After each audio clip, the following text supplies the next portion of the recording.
जो कहीं के नहीं होते वो कहाँ जाते हैं। क्या आप लोगों ने कभी गौर किया है कि हमारे समाज की निचले तबके की समझे जाने वाली जातियां कहाँ पर रहती हैं, कहाँ पर बसी होती हैं, ये कहाँ रहते हैं, मोहल्ला कौन सा होता है, इलाका कौन सा होता है। शुरुआत से ही हमारी मानसिक परवरिश ऐसी होती है कि हम में से ज्यादातर लोग ऐसी बस्तियों को देखते ही बता देते हैं कि लग रहा है कि यहाँ पे फलाना जाति के या फिर ढिमकाना धर्म के लोग रहते हैं।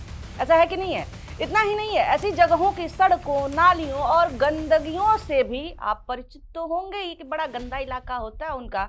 इन्हीं सारी बातों की पुष्टि करती हुई national bureau of economic research की रिपोर्ट आई है, जिसमें हमारे समाज के निचले तबके की समझे जाने वाली एससी और हाशिए पर चले गए मुसलमानों की बात की गई है।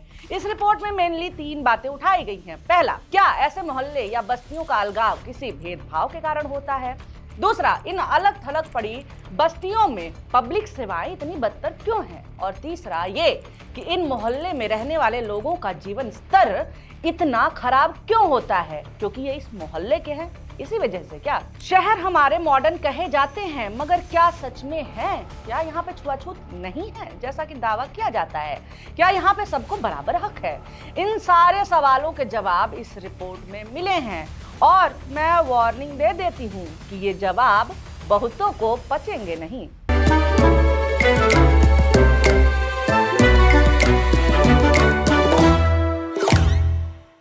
नमस्कार, मेरा नाम है निवेदिता शांडिल्य और आप देख रहे हैं मॉलिटिक्स। सबसे पहले एक बेसिक जानकारी। इस रिपोर्ट में मुसलमानों और दलितों की स्थिति का तुलनात्मक अध्ययन किया गया है। तुलना की कौन ज्यादा बदतर स्थिति में है, और इस तुलनात्मक अध्ययन का जवाब भी दिया गया है। मगर जवाब से ये मत समझ लीजिएगा कि एक खराब स्थिति में है तो दूसरा बढ़िया स्थिति में है, क्योंकि ये रिपोर्ट ये बता रही है कि कौन बदतर हालात में जी रहा है, किसकी हालत सरकारों ने ज्यादा खराब कर रखी है। हालात तो चाहे दलित हो या मुसलमान हो, दोनों के ही खराब हैं। मगर दुर्भाग्य देखिए कि 2 समुदाय जो बद से बदतर स्थिति में पहले से ही जी रहे हैं, हाशिए पर हैं, उनमें भी एक समुदाय ऐसा है जो और भी ज्यादा भयावह हालात में रहने को मजबूर है। भारतीय समाज ऐतिहासिक रूप से जातियों का एक स्तरीकरण लिए हुए है। क्रम होते हैं ना, ऊपर नीचे वाले, छोटे बड़े वाले। हाँ, इसमें भी भारत के अनुसूचित जाति ऐसा समूह है जो जाति व्यवस्था के सबसे निचले स्तर पर है। उन्होंने हजारों वर्षों से व्यावसायिक और सामाजिक अलगाव का अनुभव किया है। सामाजिक मानदंडों ने ऐतिहासिक रूप से उन्हें निम्न स्तर के व्यवसायों में ही शामिल किया, जैसे कि मैला ढोना, शौचालय साफ करना और जानवरों के शवों को हटाना, उनके चमड़े उतारना, यही सब काम। देश में दलितों से भी ज्यादा एक समुदाय है जिसकी हालत खराब है। सही गेस किया आपने, मुसलमान। मुसलमानों की हालत अनुसूचित जाति से भी बदतर है, जबकि मुसलमानों की आबादी लगभग अनुसूचित जातियों के बराबर ही है और उनका बड़ा हिस्सा शहरों में रहता है। रिपोर्ट के अनुसार मुसलमानों की सामाजिक आर्थिक स्थिति दलितों से भी बदतर है। अब बात आती है कि इस रिपोर्ट में केवल एससी और मुसलमानों को ही क्यों शामिल किया गया है। रिपोर्ट ने इसके 3 कारण बताए हैं। पहला, अनुसूचित जातियों यानी दलित और मुसलमानों के रिहायशी अलगाव, यानी कि बाकी जाति धर्मों से अलग रहने का अध्ययन इसलिए जरूरी है क्योंकि इन दोनों हाशिए के समुदायों की कुल आबादी 30 करोड़ से अधिक है। यानी कि कोई छोटा मोटा सामाजिक मुद्दा नहीं है, बल्कि बहुत बड़े पैमाने की वास्तविकता है। दूसरा, इन समुदायों के बीच जो असमानताएं दिखती हैं, उनकी जड़ें सदियों पुरानी सामाजिक संरचना और भेदभाव में है। लेकिन ये अभी भी साफ नहीं है कि आर्थिक उदारीकरण और तेज शहरीकरण ने इन हालात को कितना बदला भी है या नहीं। और तीसरा, अब तक सरकारी नीतियां ज्यादातर जिला जैसे बड़े प्रशासनिक स्तर पर असमानताओं को देखती रही हैं, जबकि असल में स्कूल, अस्पताल और दूसरी सुविधाओं का लाभ तभी मिलता है जब वे लोगों के अपने मोहल्ले के पास मौजूद हों।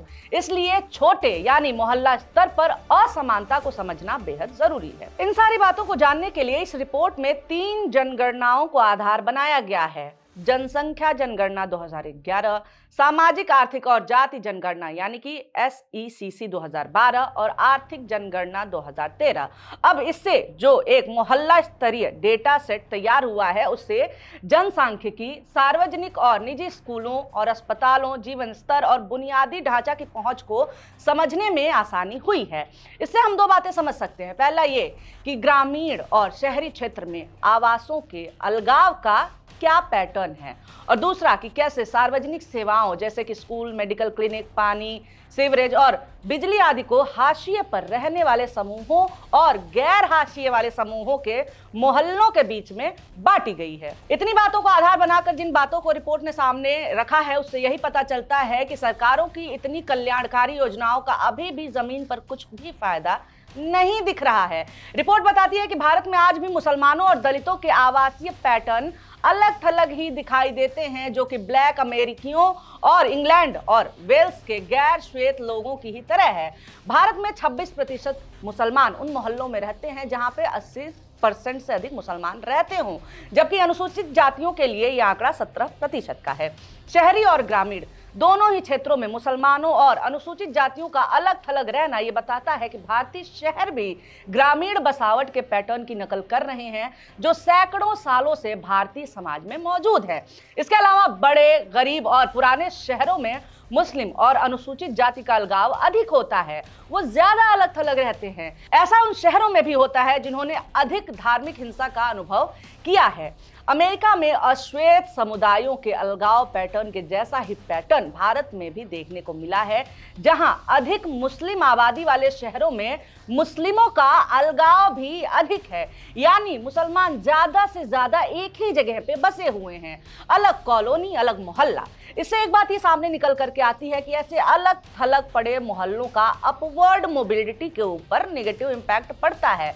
मतलब कि ऐसे लोग हमेशा के लिए एक सामाजिक, शैक्षिक स्तर पर बाकी समुदायों से पीछे रह जाते हैं और ये अंतर, ये पिछड़ापन पीढ़ी दर पीढ़ी आगे ही बढ़ता जाता है। भारत में मुसलमानों में ये पैटर्न सबसे ज्यादा है। रिपोर्ट से ये बात भी निकल के आती है कि सार्वजनिक सेवाओं तक पहुंच उन मोहल्लों में व्यवस्थित रूप से बदतर है जहां पर हाशिए पर रहने वाले समूह रहते हैं। ये मुसलमानों और अनुसूचित जातियों दोनों के लिए ही है और ये लगभग हर स्थानीय सेवा के लिए लागू होता है, चाहे वो स्कूल हो, अस्पताल हो, पाइप का पानी हो, बिजली हो या फिर ढका हुआ सीवरेज हो। असमानता का पैटर्न ऐसे मोहल्लों में ऐसा है कि उसी शहर के 0% मुस्लिम मोहल्ले की तुलना में 100% मुस्लिम मोहल्ले में पाइप के पानी की संभावना 10% कम है और माध्यमिक स्कूल होने की संभावना केवल आधी है। यानी कि मुसलमान नहीं होंगे तो सुविधा मिलेगी, होंगे तो नहीं मिलेगी। जिन मोहल्लों में 0 मुसलमान हैं वहां पे ज्यादा सुविधा, जहां केवल मुसलमान है वहां पे कम सुविधा।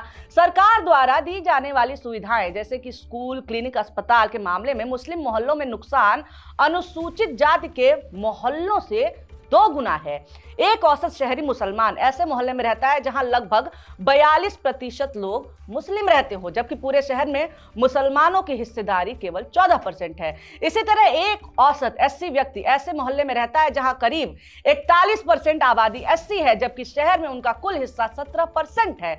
यानी दोनों समुदाय अपनी आबादी के अनुपात से कहीं ज्यादा सघन इलाकों में केंद्रित हैं। इसके अलावा और भी दिलचस्प बात यह है कि लगभग 26% शहरी मुसलमान ऐसे मोहल्लों में रहते हैं जहां 80% से ज्यादा आबादी मुस्लिम है, जबकि 16% SC लोग ऐसे इलाकों में रहते हैं जहां 80% से ज्यादा आबादी SC है। इसका मतलब यह है कि बड़ी संख्या में लोग लगभग पूरी तरह अपने ही समुदाय वाले इलाकों में रह रहे हैं।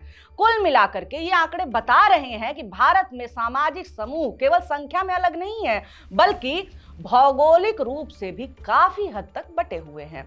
मुस्लिम बहुल इलाकों में सुविधाओं की कमी, उनके लिए नकारात्मक प्रभाव अनुसूचित जाति वाले इलाकों की तुलना में लगभग 2 गुना पाया गया है। एक पूरी तरह मुस्लिम मोहल्ले में 0% मुस्लिम मोहल्ले के तुलना में लगभग 13% कम प्राथमिक स्कूल, 46% कम माध्यमिक स्कूल और 20% कम स्वास्थ्य केंद्र पाए गए हैं। इतना ही नहीं, निजी स्कूल या निजी स्वास्थ्य सुविधाएं भी मुस्लिम और एससी बहुल इलाकों में अपेक्षाकृत कम मिलती हैं। चूंकि हाशिए के समूहों के सदस्य औसतन गरीब हैं, इसलिए ये ताकतें गरीब लोगों को उन मोहल्लों में एक साथ रहने का कारण बनती हैं जहां कम सुविधाएं होती हैं और जहां उन्हें रहना आसान लगता है। राज्यों द्वारा दी जा रही सेवाओं में कोई भी भेदभाव, चाहे वो गरीबों के खिलाफ हो या हाशिए के समूहों के खिलाफ हो, उस नुकसान को बढ़ा देता है। चलते चलते अंत में रिपोर्ट निष्कर्ष के तौर पर यही बताती है कि भारत के तेजी से बढ़ते शहर उतने मिले जुले हैं नहीं जितना अक्सर माना जाता है। वो काफी हद तक जाति और धर्म के आधार पर बटे हुए हैं और कई मामलों में ये अलगाव ग्रामीण इलाकों से बहुत अलग नहीं है, जहां सदियों से जाति व्यवस्था ने बस्तियों की बनावट तय की है। शहरों में भी किसी मोहल्ले की धार्मिक या जातिगत पहचान ये काफी हद तक तय कर देते हैं कि वहां स्कूल, अस्पताल और दूसरी सार्वजनिक सुविधाएं कितनी उपलब्ध होंगी। जिन शहरों को सामाजिक और आर्थिक तरक्की का इंजन कहा जाता है, वो असल में गांवों की पुरानी असमानताओं को ही दोहरा रहे हैं। दुनिया के कई देशों में हाशिए के समूहों को अलग इलाकों में सीमित कर देना और वहां कम सार्वजनिक निवेश होना एक आम राजनीतिक आर्थिक पैटर्न है। भारत में अमेरिका जैसी खुली और औपचारिक अलगाववादी नीतियां कम रही हैं, लेकिन शहरों में हाउसिंग भेदभाव यानी किराए या खरीद में धर्म और जाति के आधार पर रोक व्यापक रूप से दर्ज किया गया है और अदालतों ने भी कई बार इसे सख्ती से चुनौती नहीं दी है। अमेरिका में ऐसे ही ऐतिहासिक अलगाव ने पीढ़ियों तक लोगों की तरक्की के रास्ते रोक दिए और आज भी वहां की राजनीति में बड़ी दरार का ये कारण है। भारत अभी विकास और शहरीकरण के एक ऐसे दौर में है जहां वो अलग रास्ता चुन सकता है। अगर अभी अलगाव और उससे जुड़ी सार्वजनिक सेवाओं की असमानता को पहचाना और ठीक नहीं किया गया तो ये खाई आने वाली पीढ़ियों तक स्थायी हो सकती है और फिर इसे खत्म कर पाना असंभव होगा।